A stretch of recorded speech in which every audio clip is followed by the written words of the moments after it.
Okay, so if you don't know me, I am a huge cinema nerd. I'm one of those people that'll go to movies, and after the movie's done, we'll stand around in a circle and we'll kind of dissect the whole movie. Now, some people will say that I take the movie too seriously. It's just a movie. It'll have its flaws, it'll have its mistakes, but I'll really just pick that movie apart. Now, this summer has been kind of the year for movies. It's been really great. It's been a great summer. But one of the most anticipated movies of mine was Spider-Man Brand New Day. Now, Marvel has dropped the ball recently, ever since Infinity War, or Endgame. I didn't really like Endgame too much, so I put the last good movie as Infinity War. But ever since that time period, Marvel has really dropped the ball. Every movie has just been really awful, and I think most people can agree with that. But Spider-Man Brand New Day comes out, and I was nervous to see it because I didn't have too high of expectations, but I really wanted this movie to be good because Spider-Man's a character that everyone loves. I love Spider-Man, but it hurts to see a Spider-Man movie done wrong. But this movie was not that. This movie was great. Now, first, spoiler free. The movie was great. I really enjoyed it. The story was done really well. It flowed together. Um, I thought there were going to be too many characters at the start, but they really did it well so that it didn't feel rushed. Because I think most Marvel movies feel really rushed today, which is kind of the worst part. Because I feel like it takes you out of the movie when it's kind of rushing you. So this movie, it's about Peter Parker or Spider-Man, who is learning to be Spider-Man again with no one knowing who he is. He kind of has no one in this film, as we saw from the trailers. Nobody knows who he is anymore, and he's kind of really going at it all alone. And it's a really, it's really kind of a heartache kind of movie. This movie's supposed to hit at your heart, and it does that really well. We see the struggles of Spider-Man. We see Peter's mood throughout the film, and it's really affecting him because we see that he's going through like physical changes, basically spider puberty. But he's going through all these things and he can't control kind of like his powers. His powers are going haywire, and that's a really cool idea for a film. And I thought it was done really well. Uh, but then this villain shows up. No one knows who this villain is, and Spider-Man kind of has to figure it out, kind of by himself, and half with Punisher. But it was done really well. The CGI was great. All the costume character designs were done great. It was a really good movie. If you're a Spider-Man fan, you might nitpick at some things, but if you're overall there for a good time, you'll love this movie because it was just good. Now, if we talk about spoilers, so this is your warning. The rest of this video is going to be spoilers. So I had a lot of worries leading into this movie. Too many worries. So I didn't have my expectations too high. So one, I was afraid that Spider-Man was just gonna become friends with MJ and Ned again. I thought he was gonna build a relationship with MJ, build a relationship with Ned, and I was mainly worried because that'll ruin all the consequences of last movie. Um, I was also worried. Okay, if you're watching this, Jean Grey was the villain. I love Jean Grey. I was worried that she was just gonna be like this troubled good guy like Sentry was. Because Sentry wasn't. He was a bad guy, but he wasn't really a bad guy at the end of the day. I thought they were just gonna rehash that with Jean Grey. I was really worried that Spider-Man was gonna beat the Hulk. That was a big worry of mine because I'm really nitpicky about power scaling.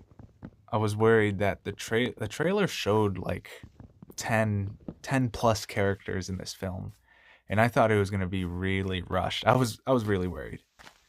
And lastly, the character that played Milchick from Severance, I love that actor. But the character that played him, I was afraid he was going to be bad because it was really obvious this character wasn't going to be a good guy. But I was worried he was going to be bad. Now, all of these worries I just mentioned, all of it turned out to be true. So all of my biggest worries about this movie, turned out to be true. And you would think that means that I hated the movie, but no, I thought this was incredible. It somehow worked. They somehow pulled it off, and props to Marvel. I don't know how they did it, because on paper, this movie should have been bad, because those were things I was really worrying about, but it worked. I think this movie had a charm that was really pulling for it, and the charm worked. It was a great movie. Now the things I really liked, I liked a lot of things. This movie was great. But Spider-Man's relationship with the Punisher was awesome. It was hilarious. It brought great comedy to the movie.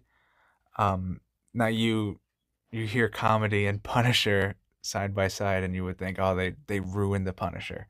But no, this comedy didn't come from by degrading the character of Punisher. It came from more because at the end of the day, Punisher, he's a normal guy. He's got no powers. He's got uh no super strength, no nothing. He's a normal guy in a world full of these powerful people. So seeing him interact with people like the Hulk, interact with Spider-Man, it was pretty comical. And their relationship, it really worked. Their attitudes bounced off each other. They seemed like almost sidekicks at a point. It was like a buddy cop movie. It was like watching a buddy cop movie. And that really worked well together. Now, the beginning of the movie had Spider-Man kind of just solving street level crimes for a bit, probably for like 20 or 30 minutes. And it was him like going through the motions. He was like taking the subway, fighting these new bad guys, going home, being depressed, being sad, going to Aunt May's grave. And that was done really well. It felt like Spider-Man. It felt like home. It felt like a guy saving the world because he has to, but being in this really dark place.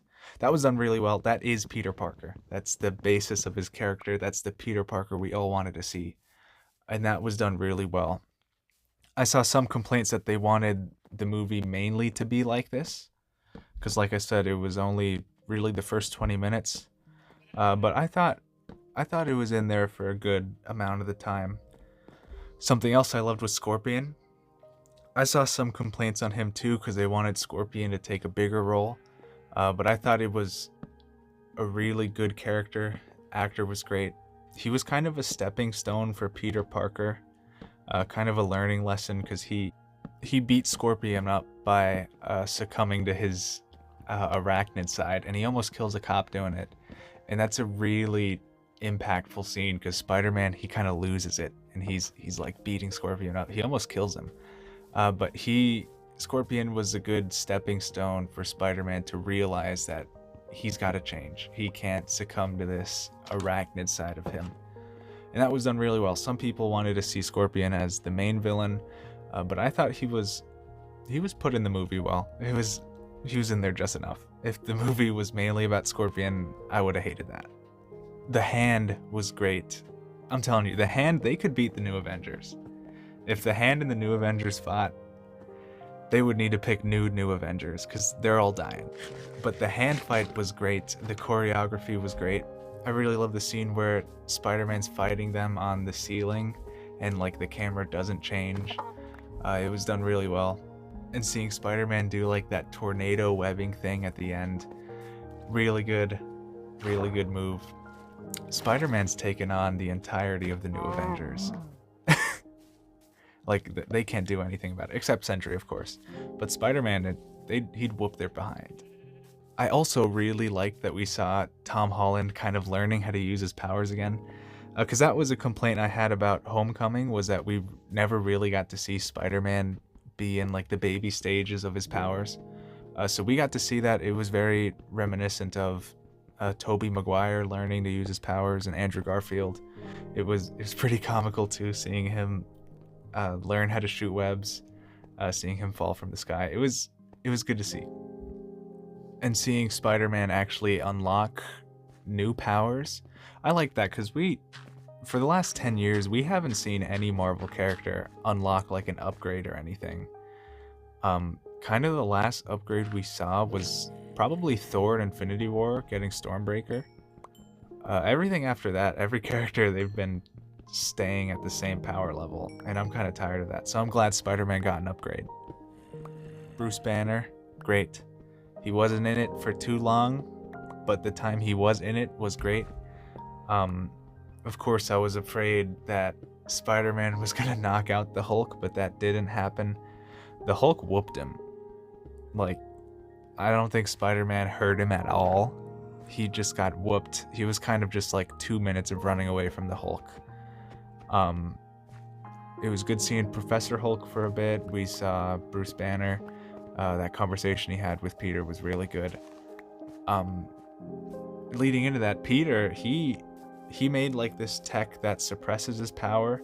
I'm pretty sure that's gonna lead into kind of the X-Men, the mutant genocide that we're gonna see later.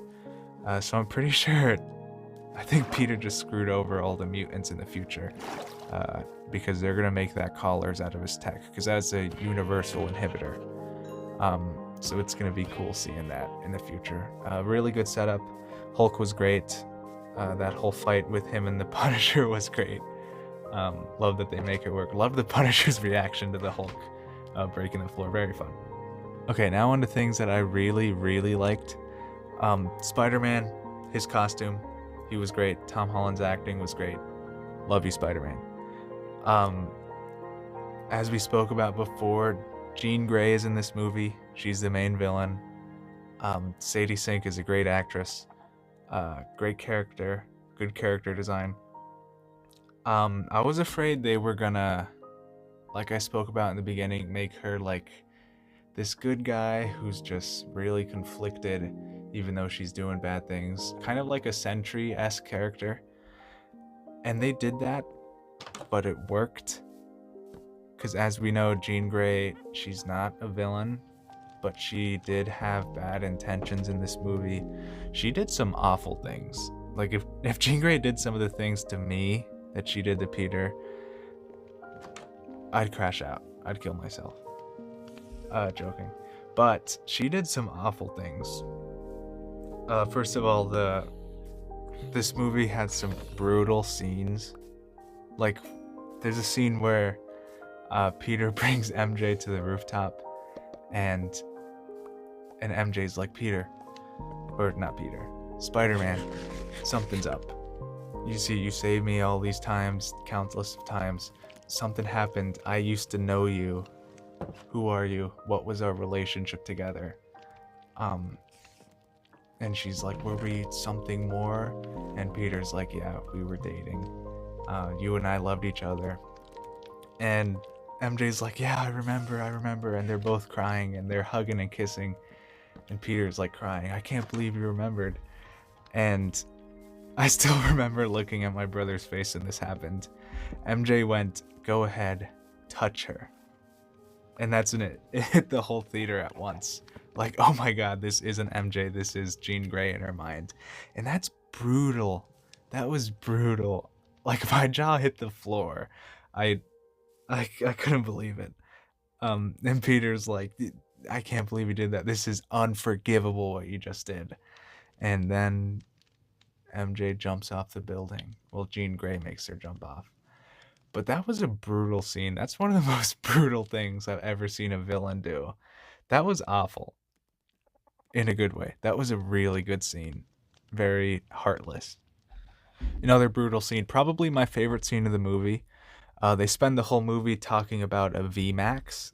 And Peter's kind of questioning people. He questions Yelena. He questions Milchick. He's like, VMAX, does that mean anything to you? And these characters they're genuinely clueless. Like the guy who played Milchick, he's like, VMAX, I don't know what that is. And they're genuinely clueless. And towards the end of the movie, Jean Grey gets captured, and while they're running tests on her, it's kind of killing her, but it's very clear that Jean Grey's stronger than her sister. But she's getting like tortured, and these tests are super painful, and it's kind of making her stare up at the sky in pain. And she's reading this vent, and it says VMAX, and it's just like this air vent company name. And Jean Grey, the last message she got from her sister was VMAX, and she realizes that it wasn't a message for help. It was just like this final neuron firing in the brain before she died. Um, it's kind of like just like if you were getting tortured and the last thing you saw was like a guitar, the last thing your brain probably thinks of was that guitar. It was just like this primal final thought, this primal neuron firing. And I thought that that was brutal. Um, and I don't think I've saw many scenes like that in a Marvel movie that really hit me like that. I thought that was really well done. A good motivation from Jean Grey, why she was doing these things. Overall, very well written character. I'm glad we didn't see Prime Jean Grey. This was kind of like a Jean just starting out, so she didn't have like the pink aura, but they did allude to that aura in her tests. Um, Also, the scene where Punisher shoots Spider-Man. I thought Spider-Man was gonna die. Um, Very heart-touching scene. Glad he survived, but I kind of think he should have died and then been resurrected in Secret Wars. But we'll see how they explain his absence in Doomsday. But overall, just a very great movie. Great Spider-Man movie. Again, Marvel dropped the ball recently. I'm glad they finally made something good. Um, if you talk about the last 10 years of movies, I would say this is the best one. Um, Thunderbolts is under this, then Guardians 3, then Fantastic Four. I think those are the best few projects that Marvel has done recently. Overall, good movie. Glad Hollywood didn't butcher it because I was really afraid. It wasn't woke, it wasn't crappy. Great movie. Go watch it.